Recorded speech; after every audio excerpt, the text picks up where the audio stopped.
I'm very, very on. Oh, okay. Recording in progress. Hello again, everybody. And yes, thank you for being here. I really enjoy talking about chiropractic. I don't know if any of you have noticed that before, but let's see where we go with this. I imagine you are all aware of the 33 principles. Yes, just nod. I could see most of you. Um, And lately I've been talking about adding some, which is weird because I've always thought we have way too many. I think the 33 principles could be probably said in about 11 or 12. What do you think? Anyway, it doesn't matter.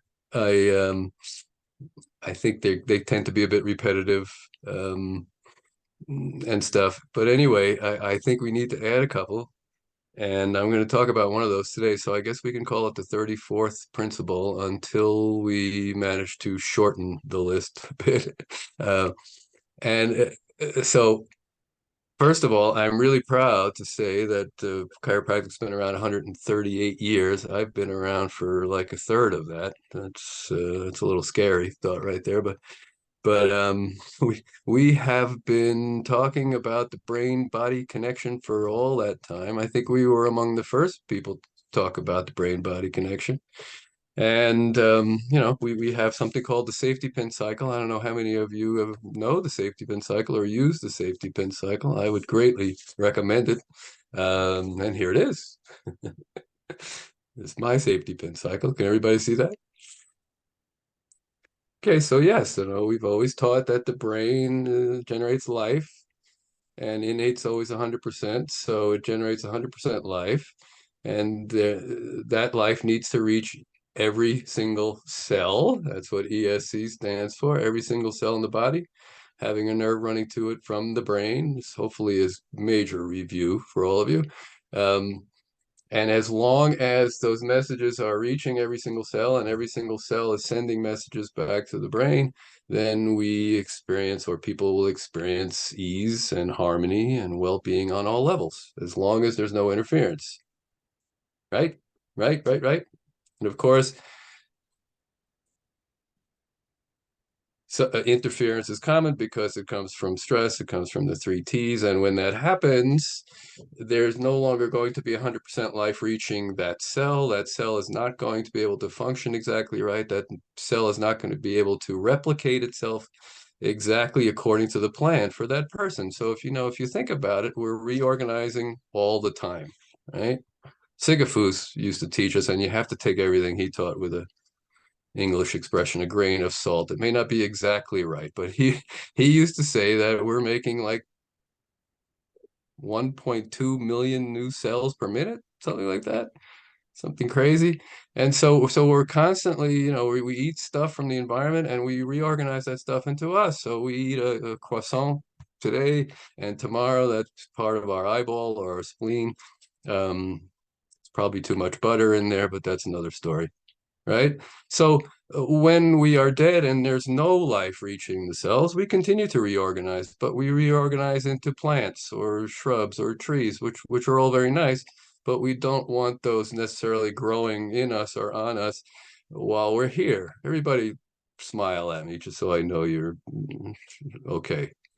Okay. Right? So when that happens, and when there's an interference, and when there's part of the body not reorganizing into something, or it's reorganizing now into something else, isn't it amazing? Sorry, I'll backtrack a lot. Deepak Chopra said that 98% of the atoms that comprise the human body are completely replaced with the environment in like 3 months.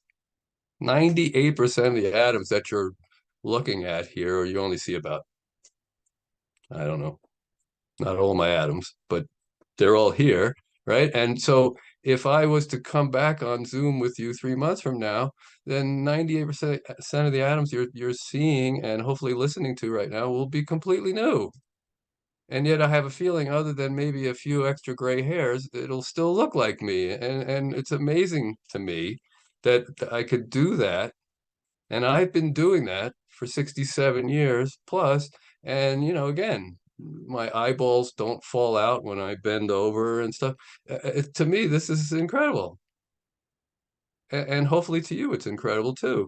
So when that's screwed around with, when that's interfered with, we enter into a state called dis-ease, which simply means the lack of ease. The normal state for the body, the normal harmony, the normal communication has been disrupted. And so we are no longer as able to adapt to our environment, which is one of the things innate does best, right? But there are very rarely, if any, symptoms at this point. You know, we got 100 trillion cells, and a few maybe are not reorganizing themselves properly. We're probably not going to know about that, right? So in this society that says as long as there's no symptoms, we're obviously healthy and everything's okay, and the process tends to continue, and more cells reorganize, or a tissue becomes reorganized to the point where we can detect it with a test or whatever, and then we drop the hyphen and we call it a disease. Okay. But you and I know there are many diseases, in fact, most of the really horrible diseases, that don't present with symptoms right away. If we don't take the right test, we don't know about it. Okay. So again, it's not until this process goes on long enough to where there's actually damage in the body, where right away that part of the body is going to send a message back to the brain saying, hello, I've got damage down here. Can you send some help? And what do you think we tend to feel as a result of that message of damage? It's a four-letter word in English, starting with P.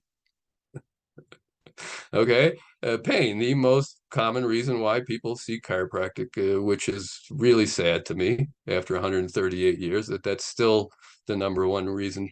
Because what do we do at that point if we don't, if we do a medical approach and we give them a drug, or we use whatever. I'm not going to get down on anybody, but most of the time we're just interfering with the side that's letting the brain know what's going on. It's like Sisyphus used to say, it's like your oil light comes on in your car, and all the mechanic does is take a can of black spray paint and he sprays over the light on your dashboard and says, okay, can you see the light now? And you say no, and he says, okay, drive on. How many of you would be happy with that mechanic? Very few of you, I hope. All right. Or he may just, resort to surgery and cut the wire going to the oil light. But either way, that is not what you and I do, right? You and I are here to remove that interference, to restore the communication, to restore a state of ease, which again, you and I don't do, but innate does. Okay, so this to me is a very beautiful and simple idea that not enough chiropractors are sharing with people.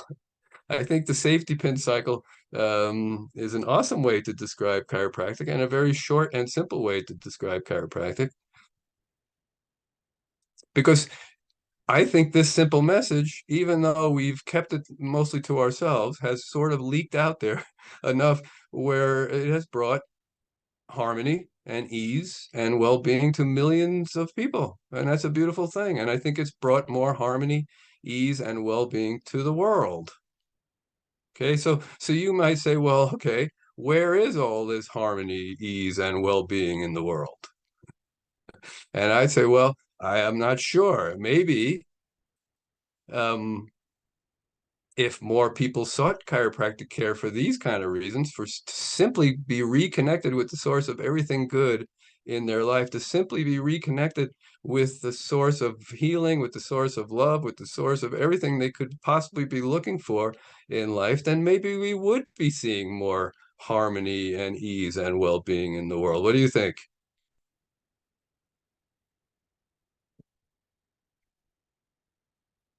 If more and more people sought chiropractic care for reasons other than simply a large Band-Aid or a large aspirin, or something like that to give relief of pain, then I think we would see more of that in the world.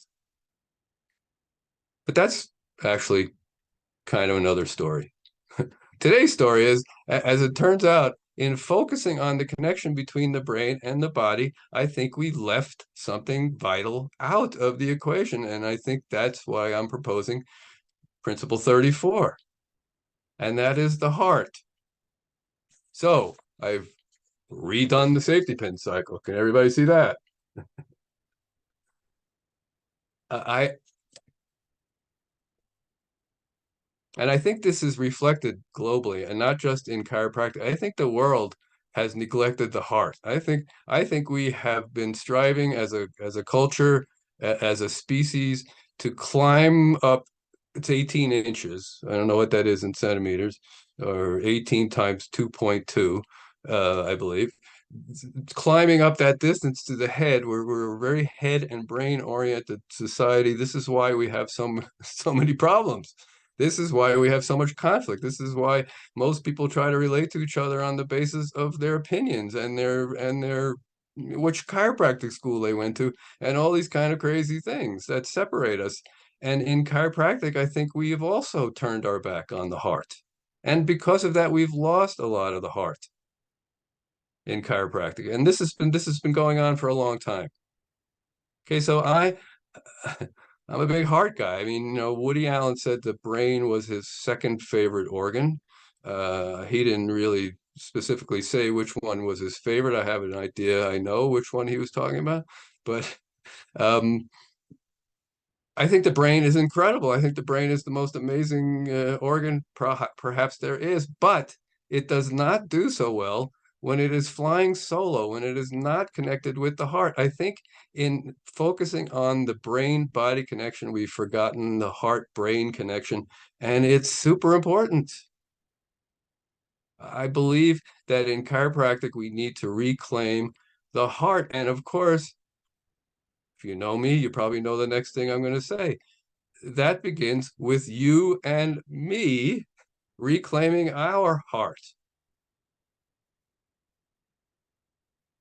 And you might ask why.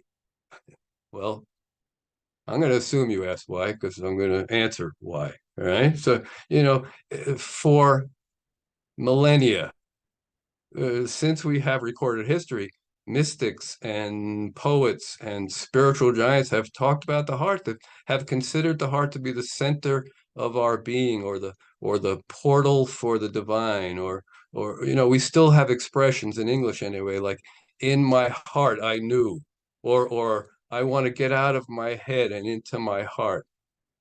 Okay, these expressions are not just words, as it turns out. Because it turns out that the mystics and the poets and the spiritual giants were right. So there are research institutes like the Heart Math Institute that I think a lot of you have heard of, that have shown that this stuff is not just words, it's not just philosophy, it's not just poetry. They have shown that on every conceivable level, our heart is a really cool place to be. It's a great place to hang out. It turns out that the heart has its own intelligence. It's got its own nervous system. And the nervous system of the heart is second in complexity only to the brain. And it turns out that the body tends to, what's the word, attune to what's going on in the heart. It turns out that the heart can harmonize or help harmonize something like 1,400 different body systems. This is just what they've studied so far.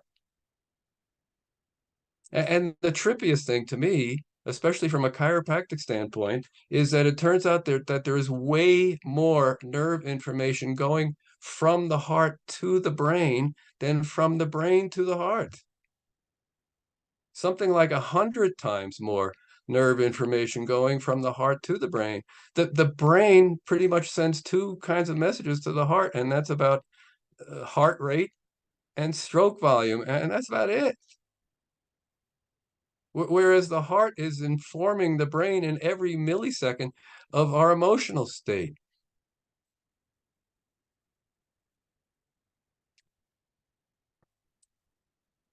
So the brain does a much better job of running the body, as you and I learned in chiropractic school, right? The brain runs the body. Well,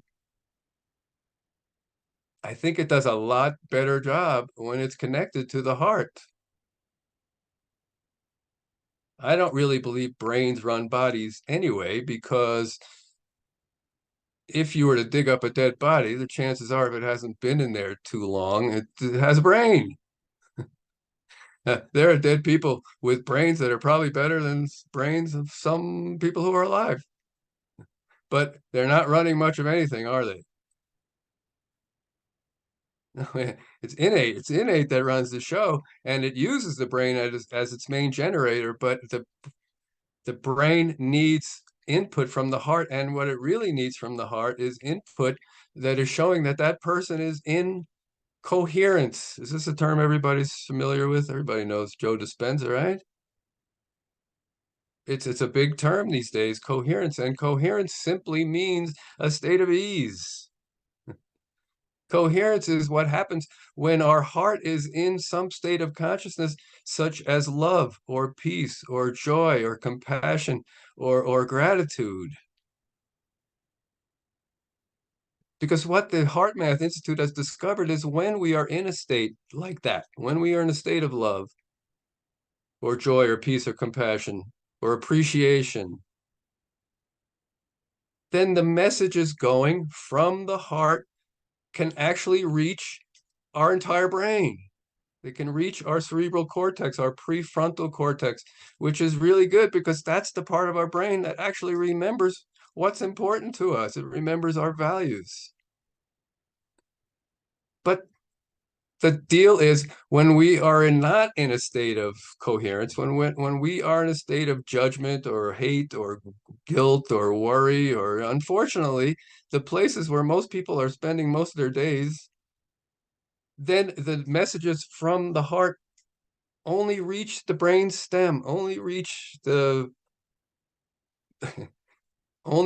areas that are involved in memory and emotion. It those messages can't get to the parts of the brain that again remember our values, remember what's important, and we are like reptiles,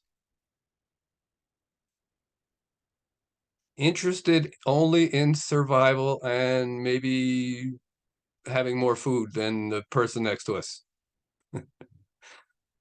And maybe coming out and warming up in the sun before we climb under a rock for the evening. Are you with me here?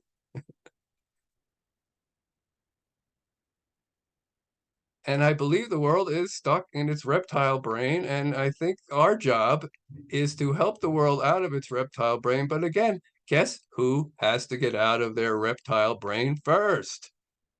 Everybody point to themselves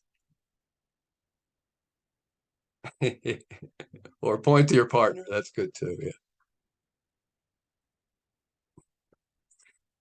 And so again, most in my day, there wasn't much talk about the sensory side. There wasn't much talk about the input that the brain was getting. It was all brain to tissue cell and interference from brain to tissue cell.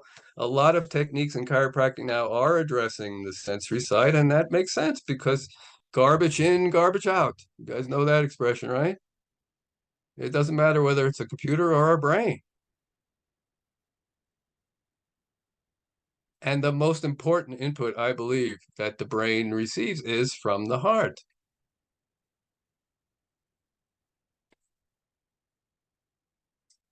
And the cool thing is the brain is the biggest winner in the deal. When the heart is engaged, when the heart is in coherence, the brain works better. The brain works as a whole brain. On the other hand, again, when we're stuck in depleting emotions, as heart math calls them, if we're in incoherence, then the nerve information just, again, reptiles.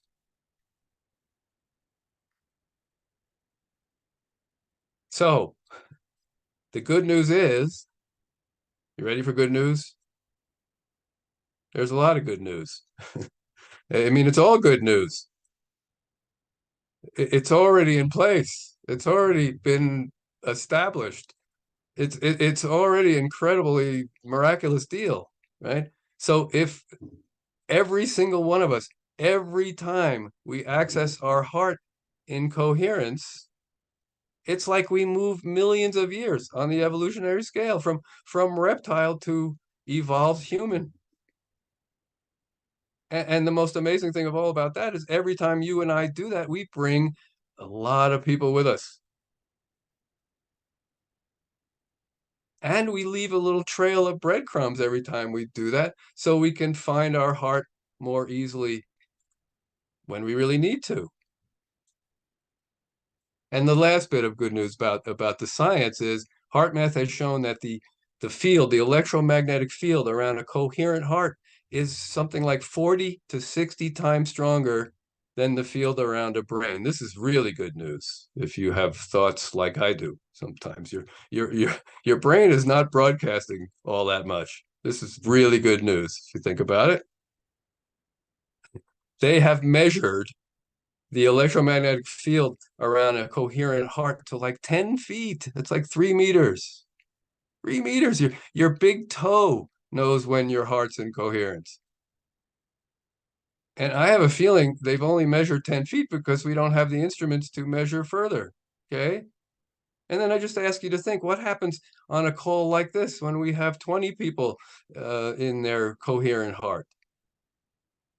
This stuff that maybe we've talked about is very real. We literally broadcast our emotions. And when you and I are in a state of coherence, when you and I have our heart and our brain connected, then we automatically help others attune to that frequency as well. Those of you who have taken a seminar with the boys, as I call them, Pat and Aaron, you and I need to be the primary oscillator in the room. And then I firmly believe if we were in the right place, that, the adjustment is like a bonus. They've already healed. I used to visualize when somebody left my office, I used to visualize them all lit up, glowing, and then going out and touching at least 100 people with that light. One person leaving my office, I visualize them changing the world. Isn't that a cool vision? And I really believe it's true. And again, if you and I have I don't like the word discipline, I call it blissipline. If you and I have the blissipline to do what it takes to keep our hearts open, we would help more people find coherence. We would help more people be lit up and able to touch 100 people with that light. And maybe if we taught them a little of this, that would help too. It matters. It matters what they think. We could adjust, I believe, their bones until their bones are like sawdust. And if the second they leave their office, they're immediately out of coherence. They're immediately back in the same physiology that subluxated them to begin with. If they're immediately back in their heads and back into, the scary neighborhood that our heads generally are, and I don't think I don't remember where I started that sentence, so it's hard to finish, but I don't think that's ideal.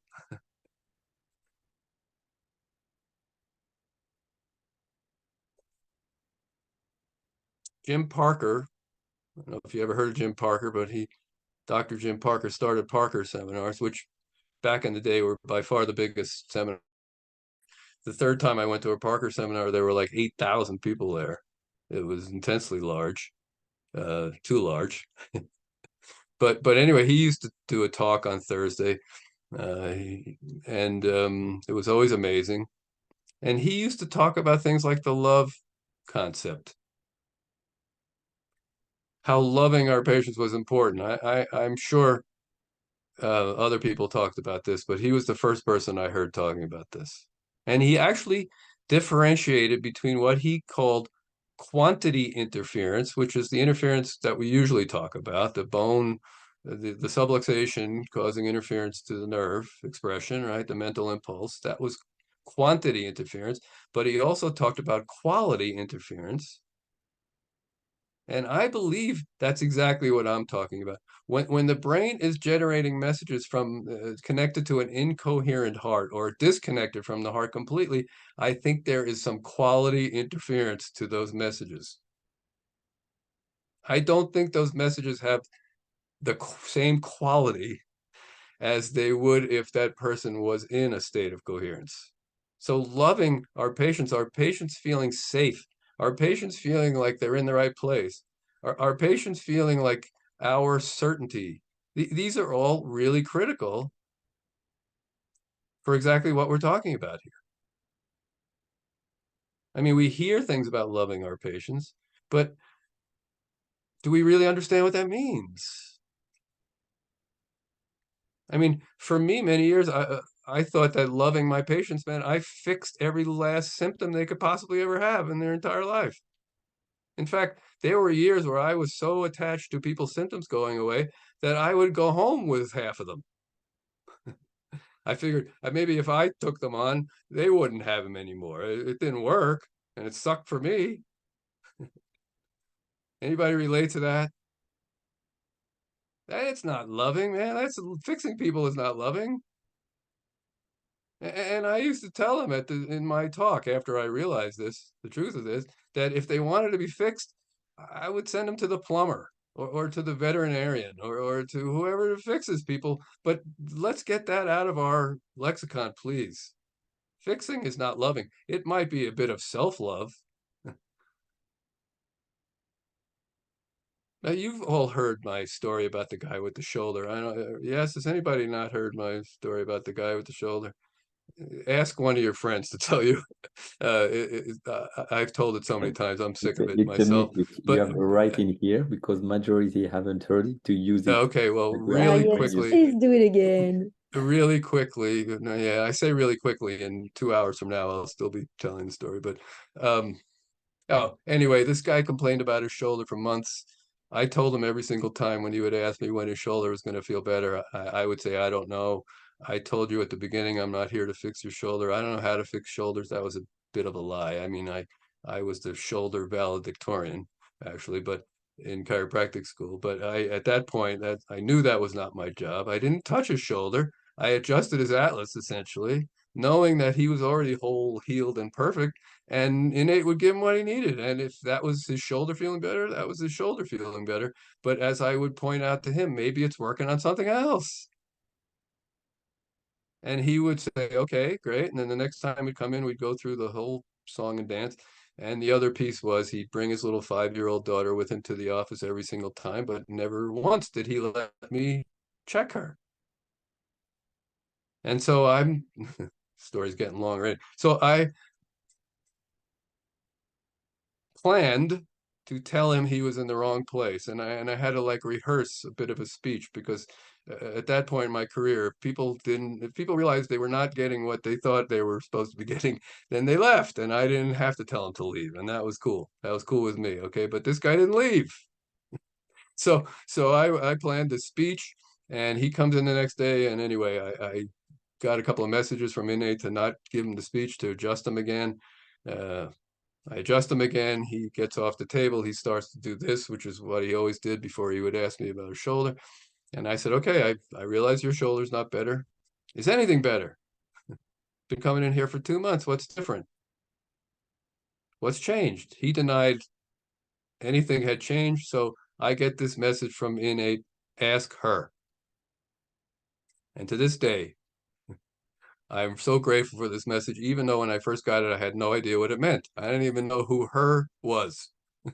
Ask her. But I looked around, and fortunately, there was only one her, and she was 5 years old, and she's out playing with my toy. So I figure, well, that must be her. So I call her in, and I say, Emma, help me out here. I'm feeling pretty silly for asking you this, but have you noticed anything in the 2 months that you've been coming in here with your dad? And she starts to cry, and finally catches her breath and says, yes, Dr. Stu, he's not hitting me anymore.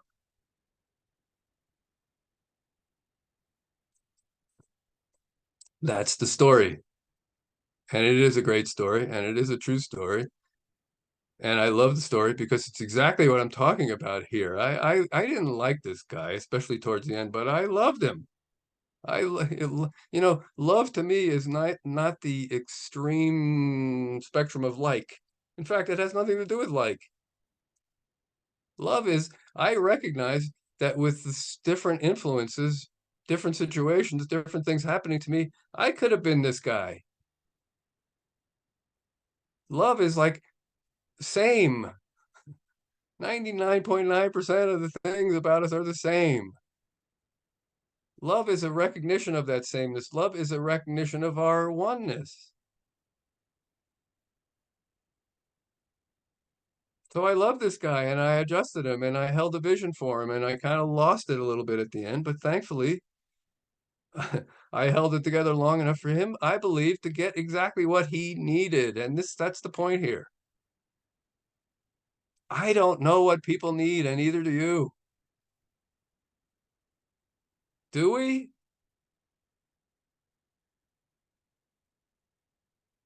We don't know what people need. We don't know what happens specifically when we adjust somebody. Why are we so attached to specific things happening? And why are we so attached to fixing people?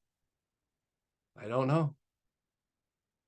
They have the greatest doctor in the universe right inside of them. And we have a way of freeing that up and reconnecting them to that. And Melody could go to Haiti and I can go she may speak French. I don't know, but I could go to Panama and believe me, my Spanish is worse than my French, and that's saying a lot, right? You've heard if you're trilingual, you speak three languages. If you're bilingual, you speak two, and if you're monolingual, you're American. You heard that, right? So how could I go to Panama and see people rising up, see people getting out of wheelchairs, hear from teachers through interpreters that the students are, these disabled, challenged students were smiling for the first time in their life. I don't have a stop hitting your kid adjustment. I don't have a kid start smiling adjustment. Do you? I don't have a get rid of a headache adjustment. I don't have a regrow kidneys adjustment. I don't have a stop the job you hate and start doing what you love and what you've been dreaming about. All these things I've observed in my practice years, but did I do that? I didn't even know. And that's the beautiful thing. I didn't know this guy was hitting his kid. If I knew he was hitting his kid, I would have been legally bound to report him, right? I have a feeling this all turned out better than if that had happened. So that's part of loving people, again, is seeing them as whole, perfect, and complete now, right now. If that's all you got out of this talk, guys, if you and your staff saw people and really felt the truth that each person that walks into your office is already whole, perfect, and complete, is already healed. It's a big piece of love. And then the adjustment becomes something we do with that person rather than to that person.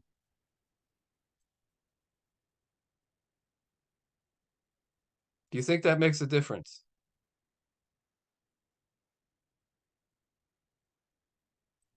So when people would come in and tell me, wow, Dr. Stu, I'm going to give you my firstborn because my migraines I had my whole life went away. My response was, I couldn't have done it without you. That one you might want to write down. That's a good one. I couldn't have done it without you. And sometimes, amazingly to me, they would say, well, what do you mean? And I'd say, I just moved some bones. You did the healing. Sure, certainly couldn't have done it without you.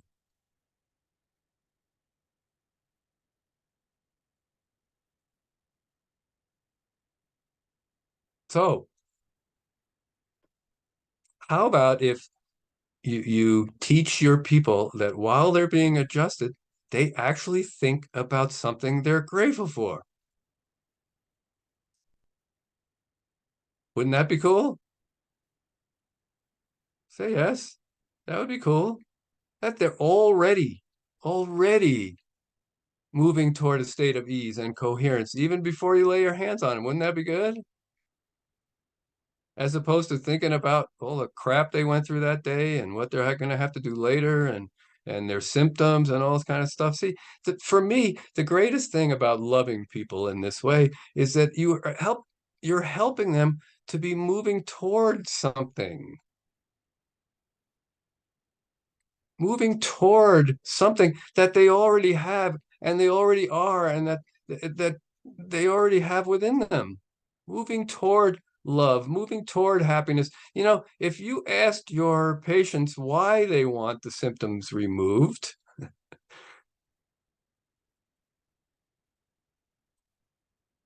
if you ask them, like, okay, if you were out of pain, what would that give you in your life? And they say, well, I could play with my kids. And then if you said, well, okay, what would that give you? If you press them on it, they're gonna say, I'd be happier. I'll be I'll have more love in my life. I'll have more peace of mind in my life. I'll have more joy in my life. This is what everybody is looking for. What if we gave them a glimpse of that? What if we held that in our consciousness? What if we knew that we knew that we knew that with every adjustment, we're helping people move toward that, everything they want in life, instead of moving away from stuff all the time, whether it's pain or subluxation.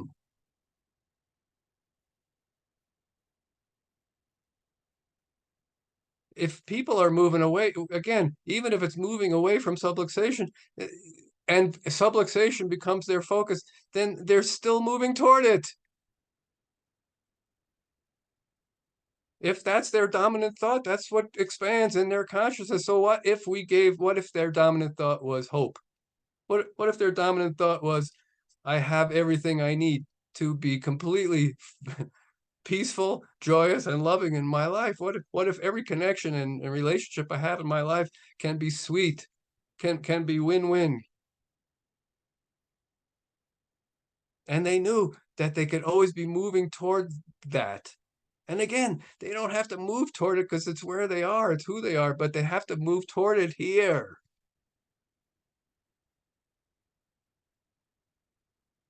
Would that make a difference?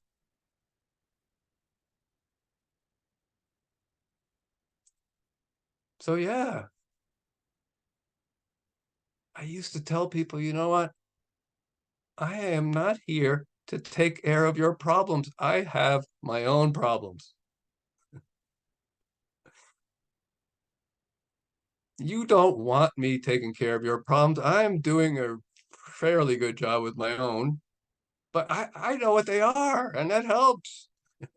I don't know anything about you as far as that goes, but I know everything about you as far as knowing that you have everything you need within you to take care of your own problems.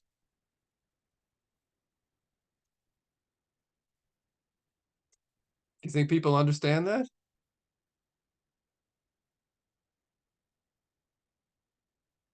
I think they can.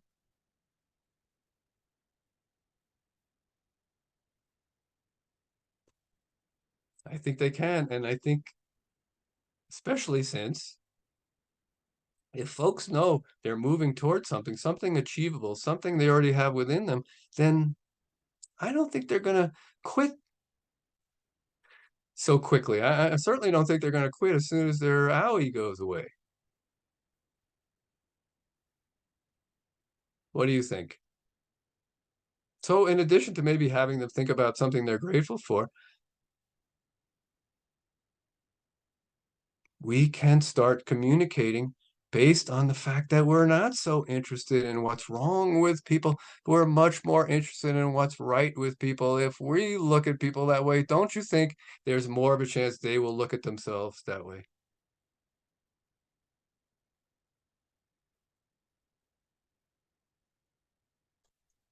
So I give you permission to say that. I'm not so concerned about what's wrong with you. Let's focus on what's right with you. Instead of telling me about your symptoms all the time and putting yourself right back in the physiology that got you here, maybe you can start talking about how you would like to be.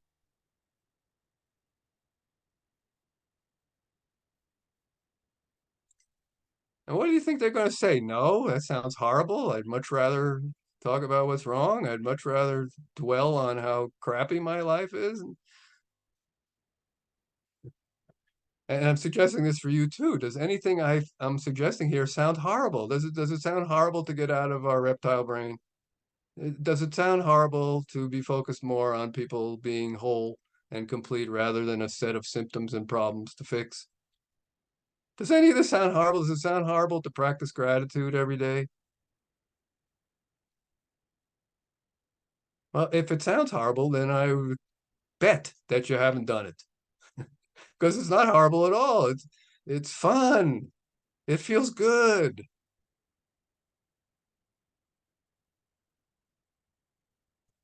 Can we recommend people practice gratitude?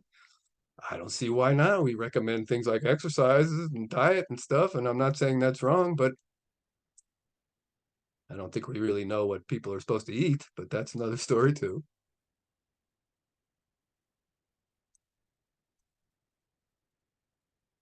And our principles, even though there may be too many, in my opinion, even though I'm adding some, are all about hope. They are all about giving people something to be moving toward. So I will say, if you need any help starting or maybe enhancing a practice of things that can help you out of get out of and stay out of your reptile brain, let me know because that's what I do, right? But in the meantime, I think it's time. I know it's time. I know it's time for humanity to take this giant leap on the evolutionary scale. And it can happen like that as soon as the world reclaims its heart. So let's take that step first and invite the world to join us. How's that sound?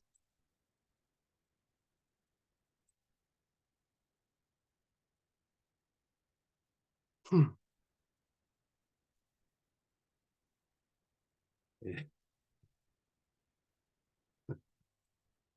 It's crude. It needs a little work, but and before maybe I take a question or two, if that's okay. Um, I also have a 35th principle. Right. And the 35th principle I can describe very quickly.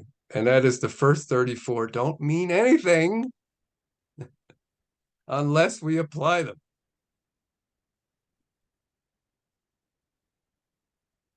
And 35, that's 35A. 35B is you and I have everything we need within ourselves to apply them, to make them the basis of every choice, to make them the basis and the foundation of our lives.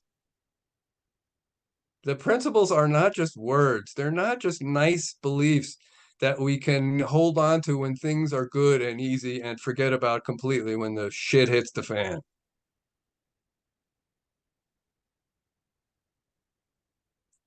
Those are worthless.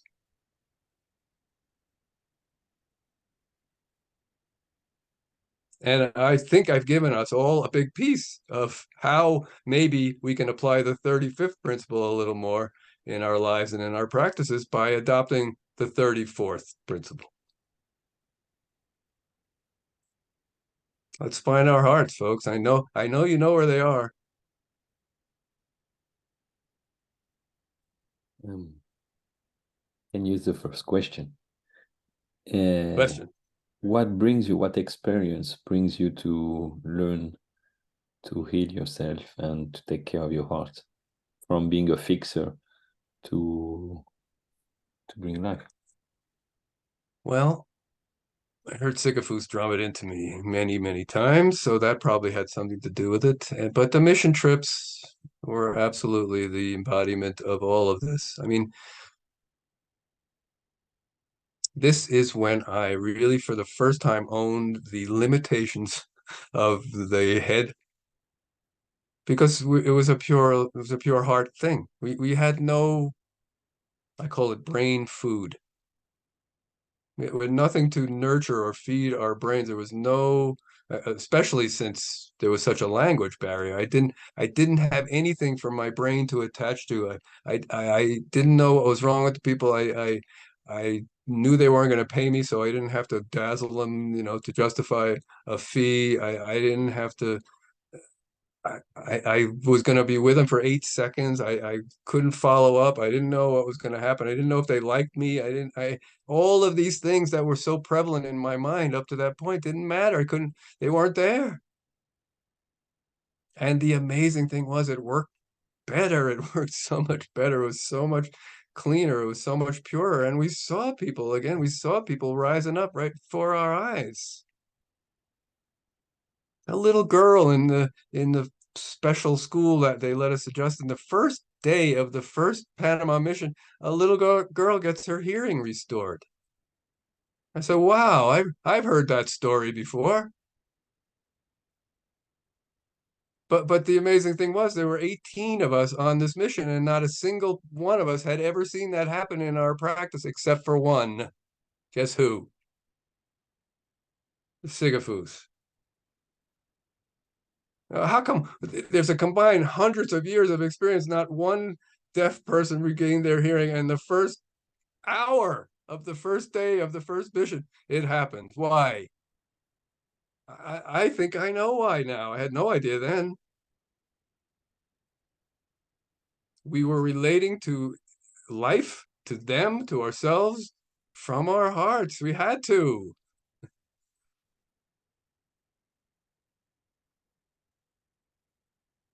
Mark talks about it as being a high energy thing, and I think this is what contributed to the high energy. So yes, it was the mission trips for sure that made it real for me. And then I decided, people would ask me, and they've asked me since 1997, why did it happen? How could it happen? And it can't happen in my office. Obviously, it couldn't possibly happen in France. It only works in Panama. And I'm like, bullshit. The only reason it doesn't work everywhere is because we're different. The only thing that was different in Panama was us. Because when you're coming from here, there's not only a huge connection, and we're not only raising the vibration and inviting people to attune to it, but there's no fear.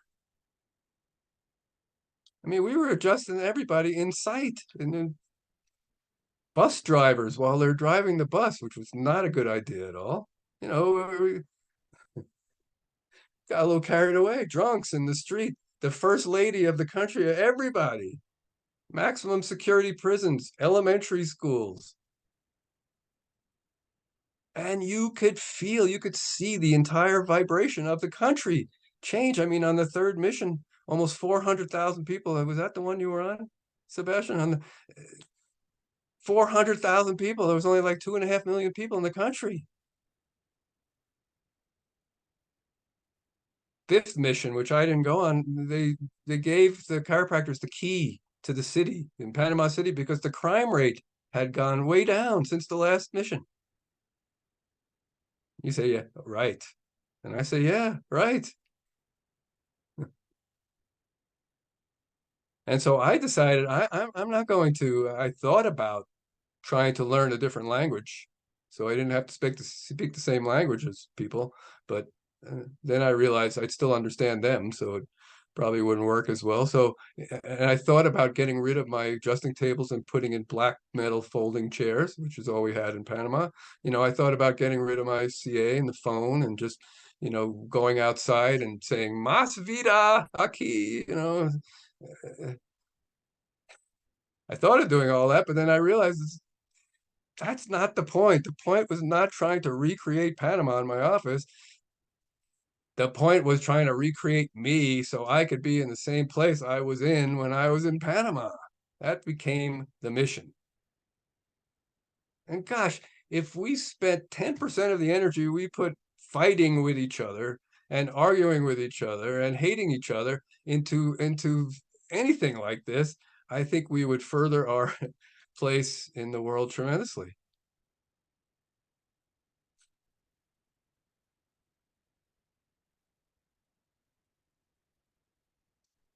any other questions. We did pretty good with that one, I think.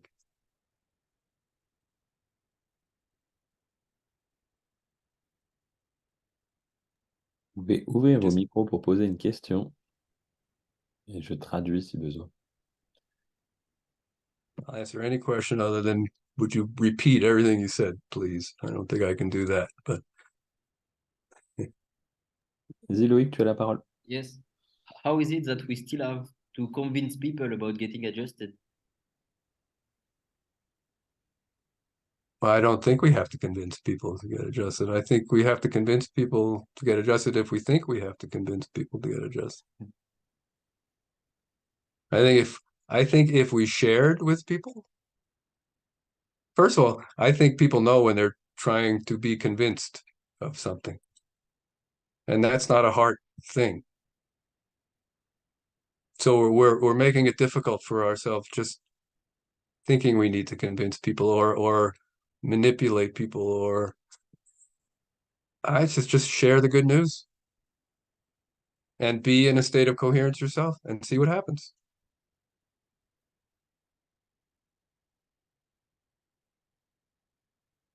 And I think part of the reason that we might feel we have to convince people is we've been telling them,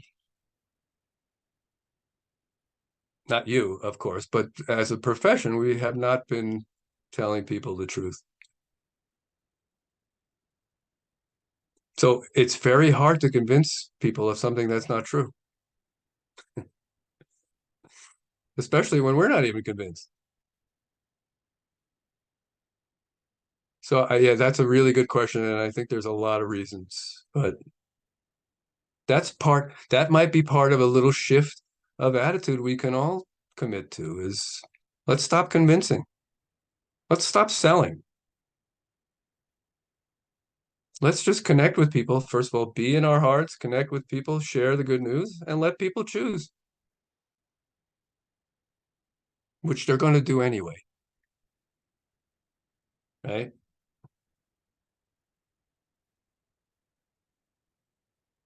Hopefully that didn't seem like a cop-out answer, but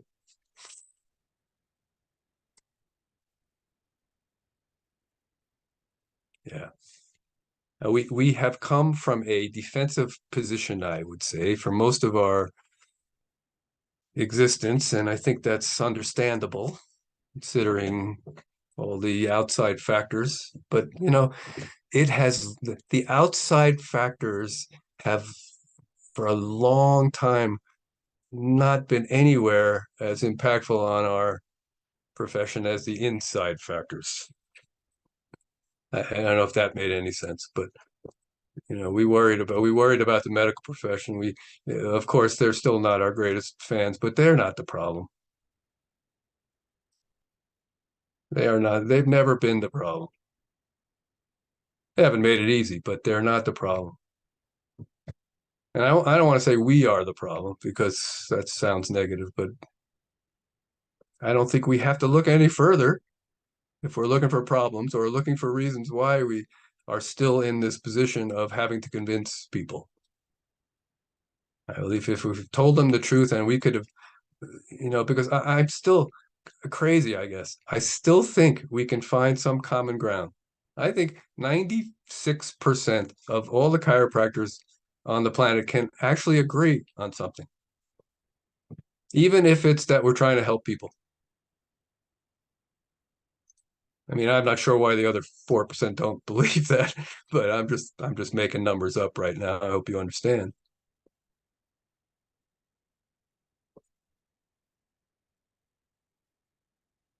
And it's not the other chiropractors that don't agree with us that are the problem either.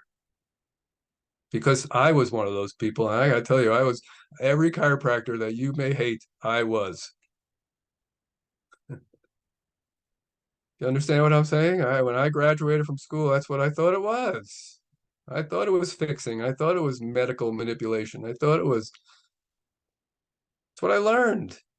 And if it wasn't for, I don't know, I probably would have picked it up somewhere, but if it wasn't for somebody talking me into going to Parker seminars, and if it wasn't for giants and heroes of mine like Sigafus who chose to speak at things like Parker seminars where he wasn't necessarily popular, then I may have never have heard it, and I may never have done the things in my life to shift. But so if there was hope for me, but again, nobody convinced me. There was no way they were going to convince me. But when I saw their passion, when I saw their heart, when I saw all these things, when I say, like, how do I get some of that? That was the motivation for me. And it's the same with patients. How do I get some of that? They don't need convincing to be happier.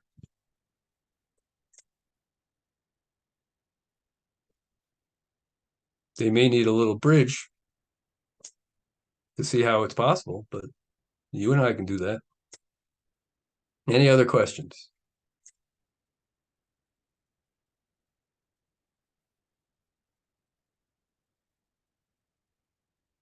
Hi, Stu. Oh, hi there. What would you advise for everyone to stay coherent in their heart? Because, yeah. Gratitude practice is number one. Everybody have a daily gratitude practice?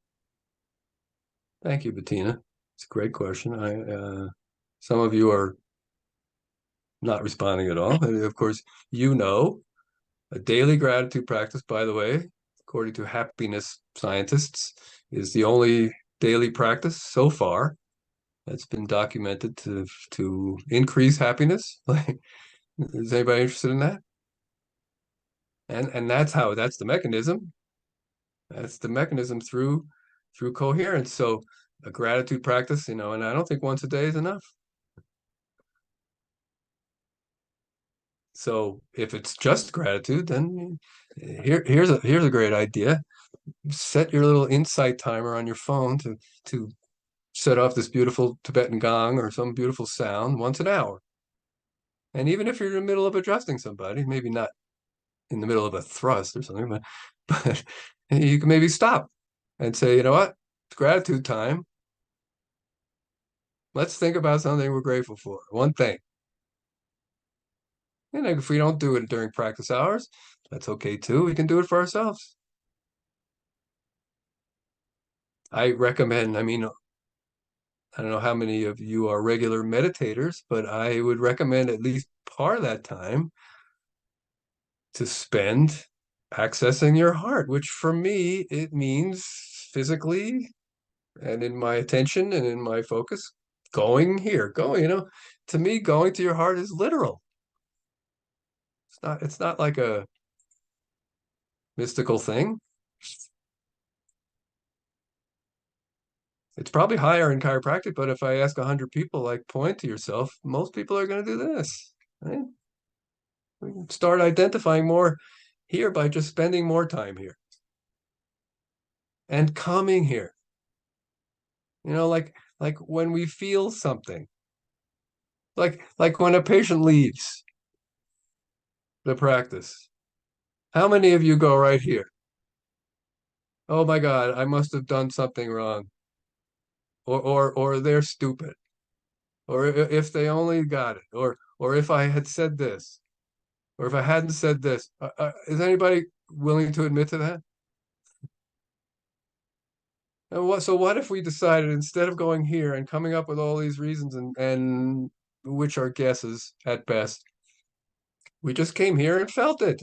I'm sad this person left, but I also know that they will never be the same. And I'm going to allow myself right now to feel like I imagine a mother eagle feels when the little fledgling eaglets leave the nest. It's like I gave them everything I had to give, and now they're flying free.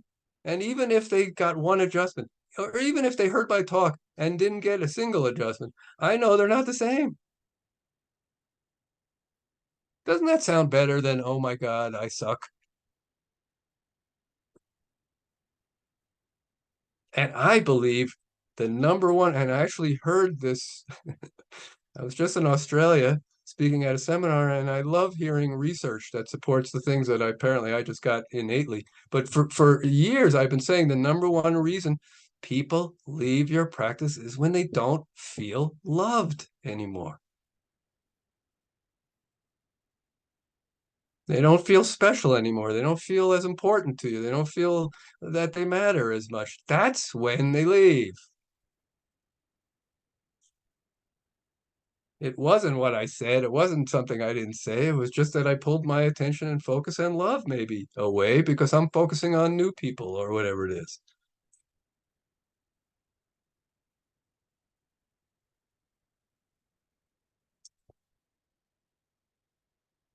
Bettina, did I get anywhere near answering your question? Yes, totally. Thank you, Stu. I got off on something else there, I think, but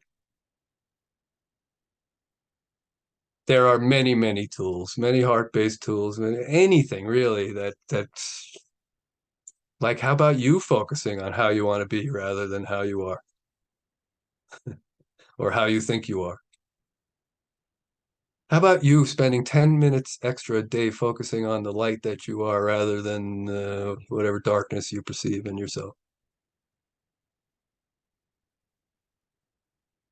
It's one of my favorite quotes. Malcolm Forbes said, most people most people overvalue who they are not and undervalue who they are. So you and I think, are in a lot of ways like patients. We spend a lot more time maybe focusing on the negative few than the positive many. And that was a Jim Parker thing too. Don't let the negative few override the positive many. The only place we can let the negative few override the positive many is between our ears. Our heart would never think of that because it doesn't think. Just loves. So what do you need to do? What do you need to do to find your heart? It's a great tool, man. You invariably take it everywhere you go. And as long as we're living under this thing becomes our greatest ally, not just in practice, but in life. So again, if you need help with that, I'm easy to find. Talking about this, if you want to train, Stu always try to do some breath work when you show up at Chiro Europe. You have a program called Chiropractic from the Heart also. And with his friend Peter Hamingler, we may host soon. He always attract a pure and powerful seminar. So I encourage you to go there. I hope we're going to try to make it once. And he will be in Bristol in November 10 and 11. So to do an event, and after we'll go to Barcelona the week after, the 17 and the 18 in Montserrat. So it's a special place for Catalans, if you know it, where there is big energy, and it will do things in the middle of the ground. So maybe people will walk on fire or walk on water, but then they walk after this. We'll see what's going to happen. No fire, because that scares me. And you got the Instagram of Stu if you want to follow up. It's at BITTMAN Bliss. So I'm going to share it on my Instagram also, so you can just pop it up and linked. He got some beautiful podcast on. You can listen also, Stu, on this. So I encourage you to reconnect with the work of Stu, and whenever you meet him, try to say hello and stay in the 3 meters of him so you can connect with your heart. And after, try to talk to him because he's always nice and he give you time.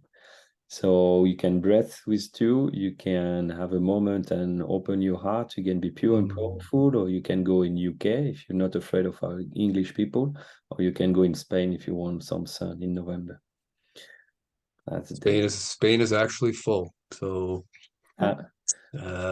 Bristol is still got some spaces. So it's actually the 11th and 12th, but sorry, 11. And Bettina's going, yes. So take the train, go under the sea, and go to see Stu in Bristol. Yeah, that'd be fun. I will post thank you. dates in the review, in the replay.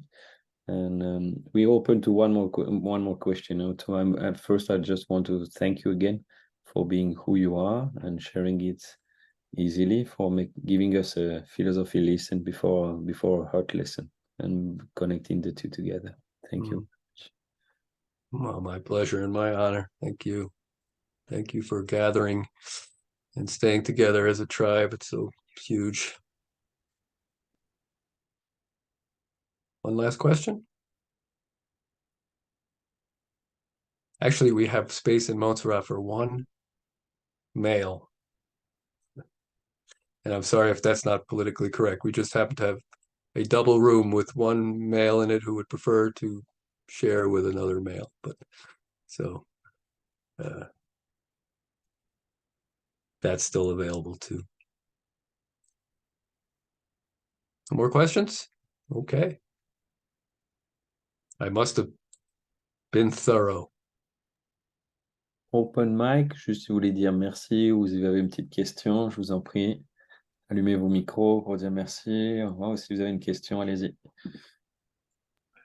Someone is saying it was powerful. Thank you, thank you. That's Leo from the beautiful mountains of France. You have meeting in Europe. Je vous laisse ouvrir vos micros. All right. Thank you for tonight, Stu. My pleasure. Thanks for being here. Lovely to see all your faces. Thank you for tonight. Thank you. Okay. Well, best way to thank me is to take something you learned if it resonated and run with it, as I will. Thank you. Nobody gets reminded of things when I speak more than I do myself. So thank you for this opportunity. All right, I'll get on with my day then. Much love to all. Thank you very much. Bye-bye. Peace to you. We'll see you. We'll see you at Cairo, Europe, or hopefully somewhere soon. Much love. Bye-bye. Bye. As you always say, the innate in us blesses the innate in you. Peace.